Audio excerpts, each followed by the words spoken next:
The world of car events has grown boring, stale. It's all about the cars driving around tracks, doing skids and looking fancy in the show and shine. But there's another way. Let me tell you about the best car event the world has ever seen. An event so awesome, they're calling it the Fyre Festival of Cars. That's right, I'm talking about the Bustdown. By the end of this presentation, each and every one of you will want to invest $10 million into this amazing opportunity. But where did this incredible festival come from? It all begins with a savvy businessman, an entrepreneur, if you will, by the name of Tyson. Tyson had dreams, big ones, dreams of becoming rich and famous. In 2023, he met some guys who wanted to host car events, and together they got to talking. What if we hosted some car events? Oh, that's a good idea. We could hire a track and people would pay for tickets to come and drive around. Oh yeah, nice. And what if we had like supercars and models? You want to know what car events are missing? Music. We should have a music festival after the car stuff is done. Yeah, that could be cool. They had come up with a brilliant plan, and Tyson already had a talent management brand he was trying to get off the ground. How convenient. So they got to work making it happen. They called it the Bustdown. The team booked the Carco Raceway and began selling tickets. But at the last minute, the raceway cancelled their booking.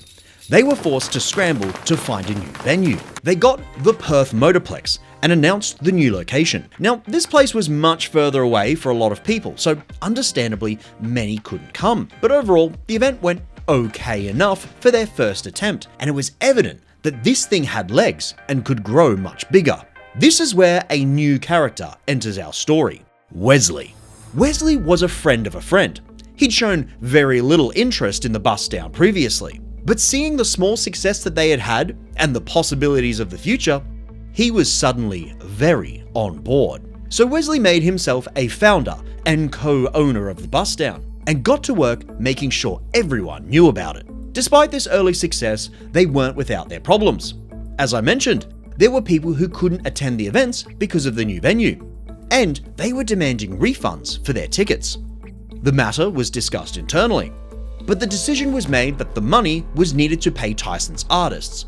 It was too bad if people couldn't attend. There were dissenting voices among the founders, and those voices got pushed out. Now it was just Tyson and Wesley.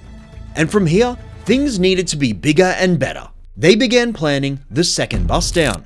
This time, they were holding it at the Convention Center, a bigger, more serious venue. They had a number of big-name influencers involved to hype the event and make it look awesome.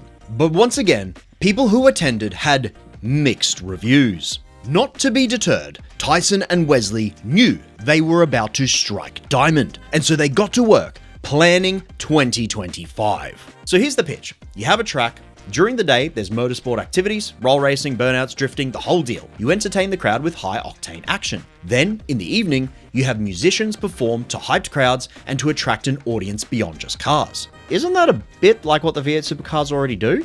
No, it's exactly what the V8 supercars already do. So anyway, they got to work. An event this big needed some big ticket prices as well, with general entry starting at nearly $70 and VIP in the hundreds. Damn, boy! Not only would this be a big event, it would be a big moneymaker. The plan was to host 3 events: Perth, Brisbane, and Melbourne. Perth was first, but they weren't allowed to use the convention centre like the previous year for reasons. Instead, they would use the Supreme Court Gardens. This would be a fantastic location, and the Bustdown was sure to, as the kids say, pop off. On the morning of the first day in Perth, at 9 AM, just an hour before the Bustdown was supposed to start, they posted on Facebook. They were delayed, and the gates wouldn't be opening until 1 PM. Oh no! Not great, but don't worry, everything is under control. We're opening late, but things are still going ahead. The first day went well enough. The people who attended had some mixed reviews. There were complaints that some of the cars on display weren't very good and that things were a bit boring, but overall it seemed to go mostly to plan. Day 2 got hit with some less than desirable weather, which meant less turnout on the day. So it's not the result we wanted, but that's okay. Next week is Brisbane, and we've got Queensland Raceway booked. It's going to be huge. The pitch for Queensland was simple. Hire Queensland Raceway on a Saturday, organise a whole bunch of motorsports activities, get food trucks, carnival rides, vendors selling their goods, and then pack the place full of influencers during the day and musicians in the evening. This was serious business. And if there's anything Tyson and Wesley are all about, it's serious business. A week before the event started, there were some minor problems. Queensland Raceway announced that they had a last-minute cancellation for Saturday, and so instead would be organising roll racing. A cancellation? That's the day of the Bustdown Festival. People were confused. They reached out to the Bustdown by email and DMs, but no response. Some people tried asking Queensland Raceway. They got told they could neither confirm nor deny if the event was going ahead, and you'd have to contact Bustdown and ask them. We tried that. They didn't answer.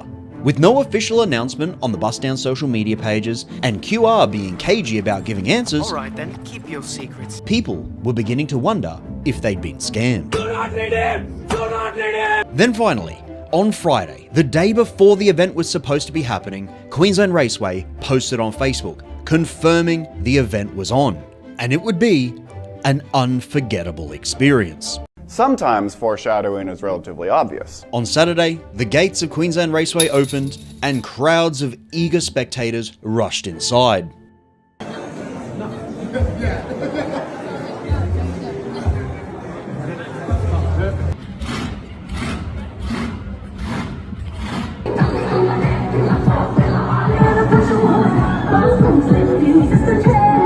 This was a disaster.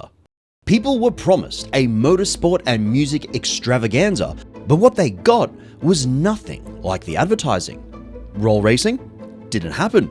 The drifting? Only a few cars on track and no drift competition. Motocross? Well, there was 2 motorbikes doing stunts at one point. Hooligan Heffs? Didn't appear. Carnival rides? None to be seen.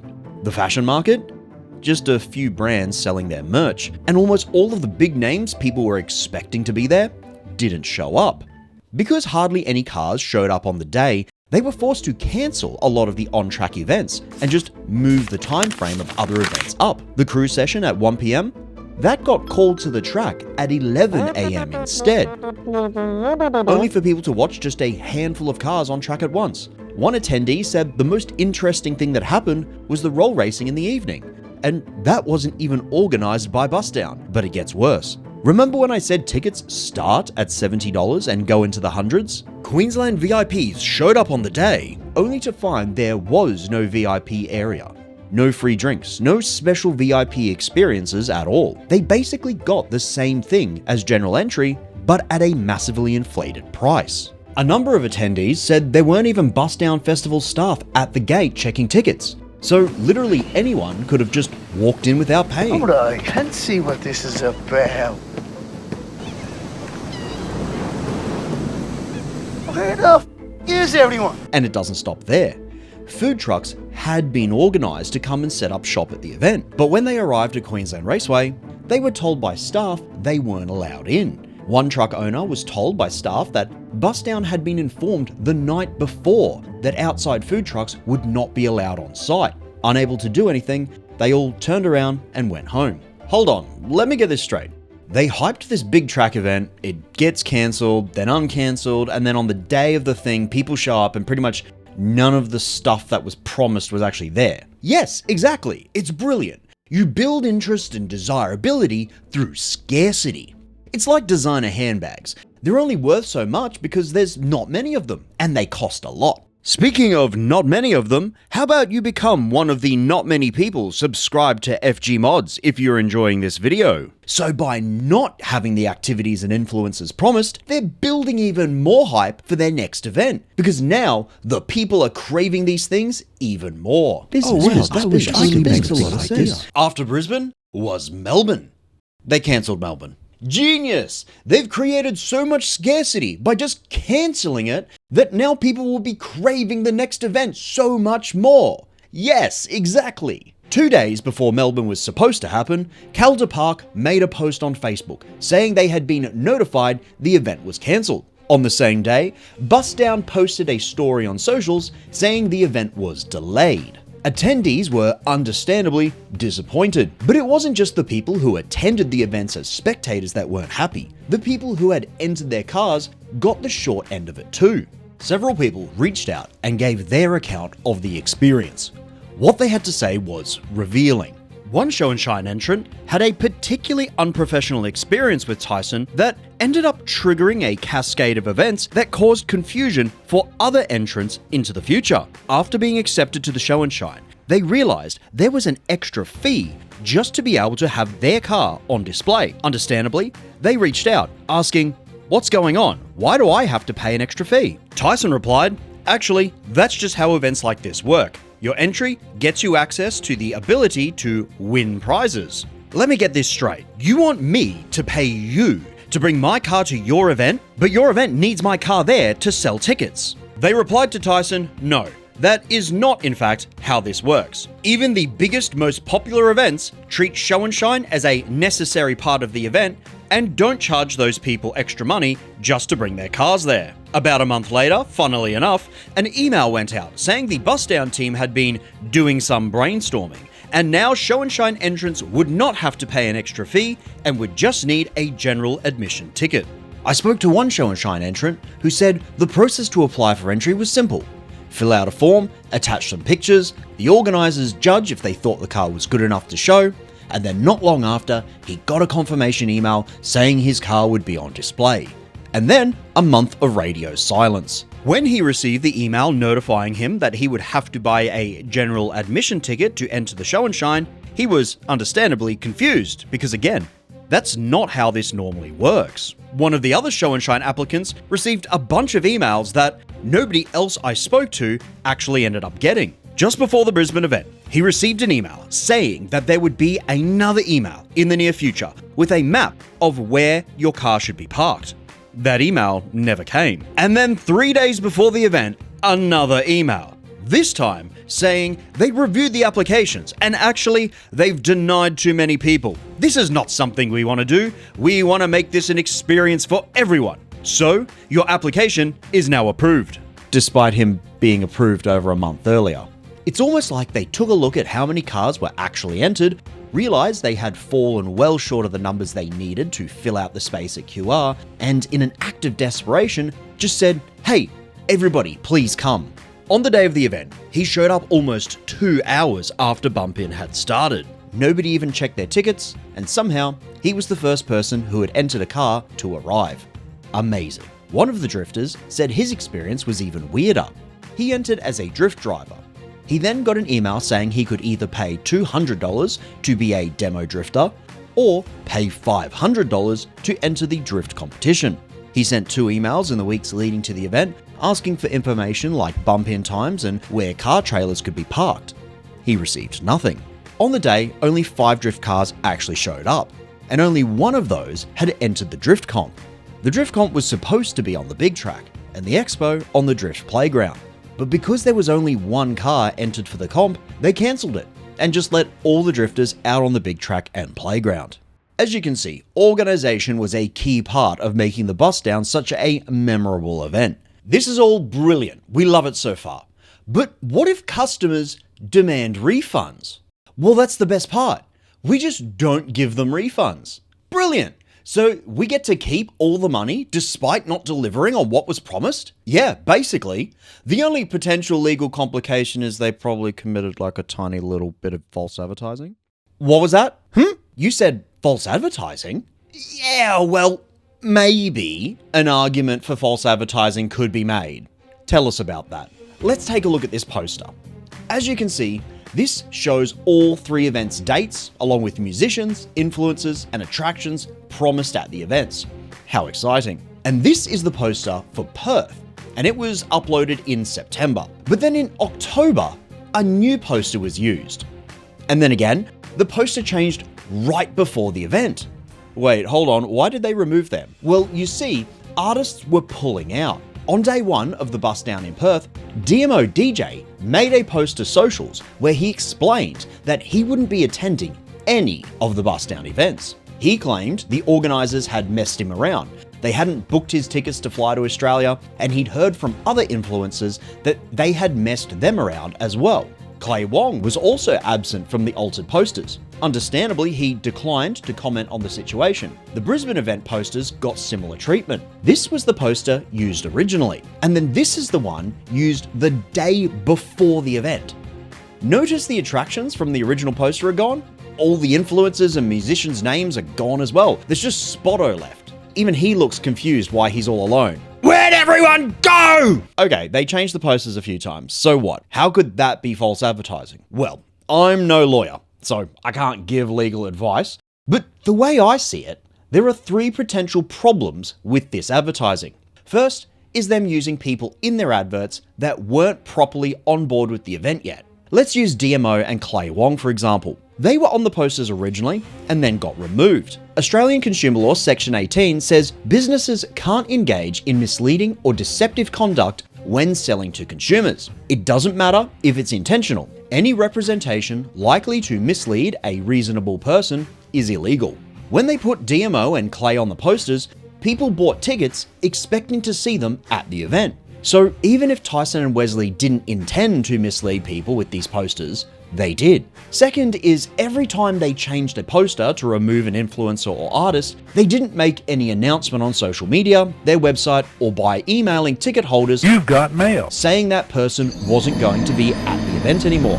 The ACCC notes that failure to disclose information can be misleading. If a person bought tickets expecting to see DMO, Clay, Hooligan Heffs, and then the Bustdown quietly removed these people from posters and didn't make it clear that they would not be appearing at the events, it's likely that this constitutes failure to disclose information about the product they're selling and so would be false advertising. But it gets worse. The third and most damning case of what I think is false advertising. Remember when I said Queensland Raceway said the event was cancelled and then on Friday posted this poorly photoshopped poster removing influencers and activities? This is the Bustdown Festival website on the day of the event. Notice anything about it? That's right. They're not using a Queensland specific poster. They're using one that consolidates all the dates of the events into one. And would you look at that? DMO Deejay and Hooligan Heffs front and center. But DMO hasn't been involved for at least a week since he wasn't at Perth, and Hooligan Heffs didn't show at the Brisbane event. He was removed from the poster the day before, and attendees on the day heard from QR staff that they had been told early on he wasn't going to be at Brisbane at all. So why are these 2 people still being used on the page selling the Queensland event tickets? A reasonable person who went to this website to buy tickets would likely see this poster and conclude that they were going to be at the event. If someone had bought tickets previously and came back to double check who was showing, they'd see this poster and again, likely conclude that all the names and faces here were going to show up. The Melbourne event is even worse. Remember when I said on Friday Calder Park had announced the event was cancelled? And then Bustdown posted on their socials saying it wasn't cancelled, it was just delayed due to weather. Well, this is their website on Saturday, the day before the cancelled Melbourne event and the day after it had been announced by Calder Park Raceway it was cancelled. Hooligan Heffs front and centre once again, despite not being at the Brisbane event that day. Worst of all, nothing to say the event is cancelled or rescheduled. Still using the same date, still showing a countdown to the event starting, and still selling tickets. This doesn't just look like false advertising by mistake or failing to tell customers important information. This looks like straight up selling tickets to an event that's not happening on the date that they're claiming it's happening, and it won't have the people that they're claiming are going to be there. Whoa! But surely they said something about it? Well, they sure did. As I mentioned, the Bustdown announced the delay via stories on social media. They didn't post it on any of their main feeds, and they didn't send emails to ticket holders. On the day the Melbourne event was supposed to happen, they posted a reminder that the event had been postponed. And the comments sum up the community response pretty well. When the hell did you actually tell us this was cancelled? It almost seems like they tried to avoid people knowing the event was cancelled while they were still selling tickets. A reasonable person would likely conclude that based on the information we have. All of this sounds like really hot legal water. How could someone get away without providing refunds? Well, you probably can't. Tyson and Wesley's solution seems to be, we'll give refunds to VIP and above because there was no VIP exclusive stuff at the events. So in the entrepreneurial spirit, it's only fair we give that money back. As for general admission, well, they still got to attend the event. Sure, it wasn't what they were promised. The people advertised didn't show up and the spectacles and activities weren't there, but who cares? They're just the peasants. We'll tell them the event went ahead, so no refunds for you. The message that they sent out via social media included an email address people could send their complaints to, where each and every email would surely be read very carefully. This can't be how it works. There seems to be some pretty compelling evidence of false advertising here. Yeah, well, most people probably don't realize they can just contact their bank and dispute the charge for the ticket sales and explain it was false advertising. That would be bad. The average person is hoping that if they complain on social media or send an email, we'll be nice enough to refund them. If we can just keep acting like we don't see these complaints, the window of time they have to lodge disputes will close, and we'll get to keep all the money. That's genius. This really does seem like a foolproof way to make money. So what comes next? How do we manage the fallout, the people complaining about all of this? What a great question. There's been very little from Tyson and Wesley, aside from two notable events. They posted a story saying the Melbourne event isn't cancelled. New dates will be announced, and they're in Melbourne right now, restructuring and reorganizing. Tyson posted via the Bustdown socials saying once he was back home, he would get on camera and provide closure for the tour. And to his credit, he did put up a video. It would take another 10 minutes to break this video down, but the summary is he does say sorry, says as the owner, he's responsible for the failures. He never directly addresses any of the things like influencers and artists not appearing when they were advertised. He makes vague allusions to only him and his team knowing the truths and the fact. I'm the only one that has the facts. My team are the only ones that know the truth. He loses points for making it a part 1 of 2 in order to try and drag out more views. Anyway, what other fallout was there? Oh yeah, one unhappy attendee contacted Queensland Raceway, basically asking, what the hell was that? They came back with a carefully worded response that pretty much says, the Bustdown Festival isn't a Queensland Raceway event, we didn't make this mess, and then provided the contact details for Tyson if people wanted to complain. Wait a minute, Team Flow Management at Gmail? This can't be right. The email address they gave attendees was support@Bustdown. What's Team Flow Management? I need to do some digging. Tyson domain is registered to Tyson emails car and factors agencies. Is that it? Is that how it's done? Fyre Festival for cars? Yeah, basically. Just invest with me and I'll put that money to good use. Hosting a car festival event the world has never seen before. And you're sure this is okay? You've done this before. Oh yeah, no problem. The elites don't want you to know this, but you can just host failing car events and never return the money. I've hosted 57 car events like this already. Sir, there's some federal agents here to see you. Thank you, Maggie. Tell them I'll be right there. Gentlemen, I hope you enjoyed the presentation, but I have to leave. How did it all come to this? Life truly isn't fair the way it punishes the innocent. If you liked this video, maybe you'll like my video about the Skyline Shed. I'm also working on one about Blossom Society. There's going to be some bombshells in that. Buy bad car shirts from fgmods.com.au. Don't forget to subscribe.